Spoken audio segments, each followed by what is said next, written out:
makhluk ini di bawah itu ada salah satu bangunan. Kalau yang saya lihat adalah kayak bentuknya kayak pendopo. Dia bilang, saya suka diminta sama yang suka kumpul di sana. Pendopo itu juga. Oh, gini aja kan Anda, nggak apa-apa. Karena dia udah kasih tahu kalau ada ruangan di sana, lebih baik kita semua turun. Kita deketin ruangannya ya. Oke, saya. Coba kita explore ke sana. Ya kita turun aja, pelan-pelan. Ini nggak apa-apa dupanya biar di sini. Ayo, Bopo. Ini Bopo di belakang ya, Kak.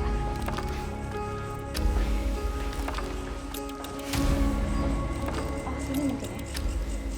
Ke sini kali ya. Tapi banyak rumput loh. Nggak apa-apa ya. Pelan-pelan aja. Di sini. Iya, hati-hati. Kasih ya. Iya ya. Di situ ada sosok. Hati-hati jalannya, hati-hati. Pelan-pelan Ya. kan Anda pelan-pelan. Dia sedang duduk di sini dengan kaki yang menguncang. Di samping ini dia sedang duduk sosok wanita dengan pakaian putih tapi banyak bercaknya. Iya. Bisa kita bilang dia sempat menjadi korban kecelakaan. Kecelakaan. Ini komunikasiin ya kira-kira kecelakaan apa mungkin menimpanya? Di depan bangunan ini ada jalan. Dia sempat mengalami kejadian kecelakaan di depan bangunan ini. Jatuh mungkin atau? Enggak, kelindes. Hati-hati. Kenapa? Kenapa? Kamu jangan ngasih contoh ke saya. Diam aja. Kita turun yuk. Awas Sebentar. jalannya. Awas. Ini kelihatan dari lokasinya aja banyak banget semak belukar. Jadi kayak udah lama banget nggak keurus ya bangunannya Karena sendiri. sebenarnya pada saat rumah ini masih ditinggali oleh pemilik pertama, ini tuh gazebo belakang. Iya. Jadi kayak ada tempat untuk mereka bersantai, melihat ke belakang. Dan benar katakan Anda, ini pilar sebenarnya penghubung. Jadi ada pilar-pilar dan ini tuh kayak ada teras belakangnya gitu Tasya. Tapi memang sudah hancur. Di tanah saat ini kita berdiri itu menjadi tanah penanaman untuk tulang belulang dari hewan. Badan hewan ketika kepalanya akan dipersembahkan dan dikirimkan bagi makhluk yang tadi memberikan informasi langsung. Betul. Badannya itu memang harus di sini karena memang permintaan dari makhluk penguasa di gunung tersebut. Kepala dan juga badan memang harus dipisah. Kepala akan ditaruh di ruangan yang tadi kita sempat explore. yang kecil itu betul. Iya. Dan tulang belulang kepala badannya itu ditanamkan di bawah sini. Mungkin aroma yang kita tadi cium di salah satu ruangan yang ada di dalam itu adalah bangkai dari hewan-hewan yang dipersembahkan untuk penyembahan itu Ya, tadi. Betul. Karena tadi kan kita membuka pintu dimensi untuk kita dapat merasakan auranya ya. Dan memang benar katakan Anda, sosok di belakang itu bercerita bahwa sebenarnya dia ada rasa amarah yang sangat besar. Karena dia itu pada saat naik motor, ini adalah korban kecelakaan di depan yang sudah 7 tahun silam lamanya kejadiannya, meninggal di tempat di depan. Pada saat itu suami dan istri, laki-laki dan perempuan. Yeah. Dan ini jujur aja Tasya, pada saat tadi kita ke depan, udah ada yang nungguin kita di depan sana. Iya. Kayak di bangunan itu kayak ada yang sudah menunggu kita. Penelusuran kami di lokasi bekas gazebo halaman belakang yang banyak tertanam bekas tulang hewan persembahan pun berlanjut demi menguak misteri dari sosok para korban yang diduga sengaja dikorbankan melalui kecelakaan oleh pemilik rumah demi memperkaya diri.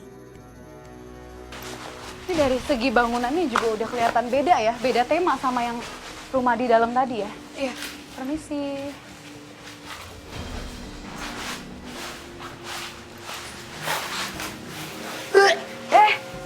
Nggak apa-apa. Pris nggak apa-apa. Aman. Kita coba masuk ya. Permisi. Karena kamu mau komunikasi di sana atau kamu mau tarik ke depan? Kamu Tasya. Jadi di bangku itu yang tadi sempat saya ajak itu datangi, ada sosok kayak kakek tua, sangat-sangat tua sekali.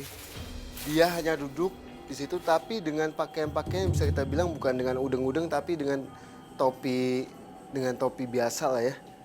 Topi biasa tapi dia menggunakan tongkat. Waduh itu parah banget. Itu anaknya belum ada sebulan pun. Tapi itu kayak ditempelin. Memang wajahnya kayak anak bayi, wajah bayi tapi kayak diselimuti wajah yang lain gitu. Sini kayak komunikasi ya, sini. Sini ya bicara ya. Sini.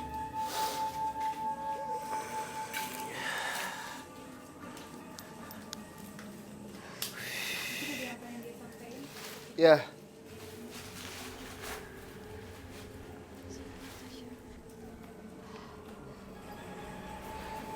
Dia bilang sama kita, kamu kenapa ngebahas tempat yang ada di atas itu katanya.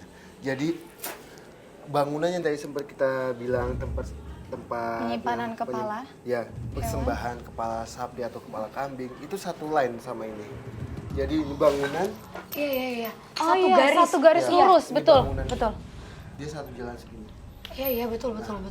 Jadi di sini dia sempat mengatakan sama saya, dulunya itu tempat kumpul, bisa kita bilang petinggi-petingginya.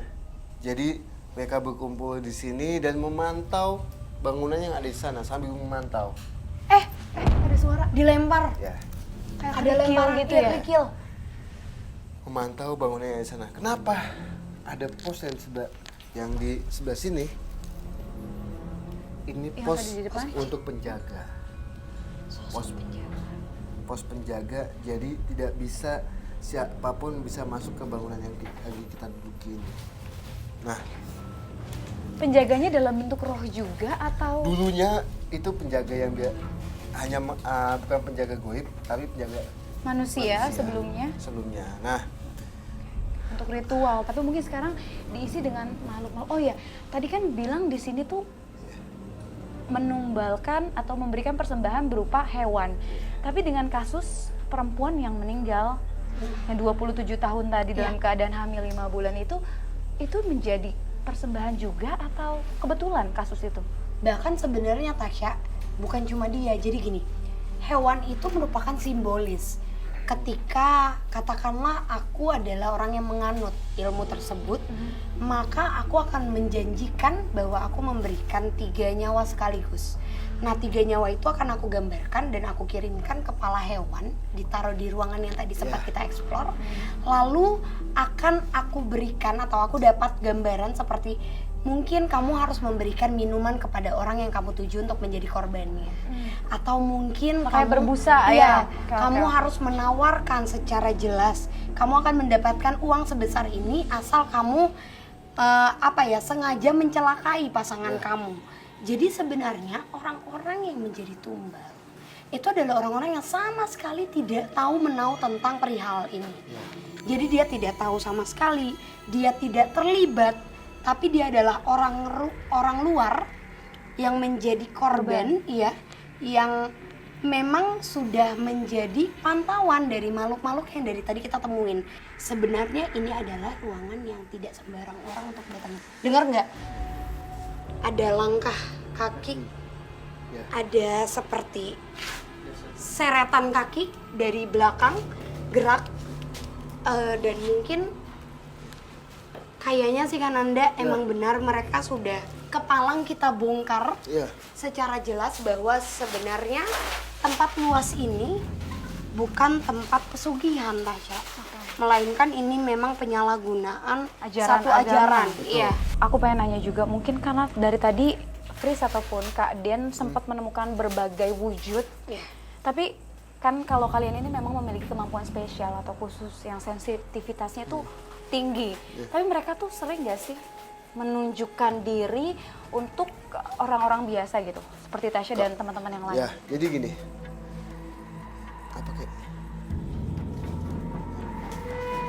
Jadi belum lama ini sempat ada kejadian. Ada mungkin yang penghuni tempat ini, penghuni bangunan saat ini, dia sempat dikasih, lu mau uang nggak? Kalau mau uang gue minta itu.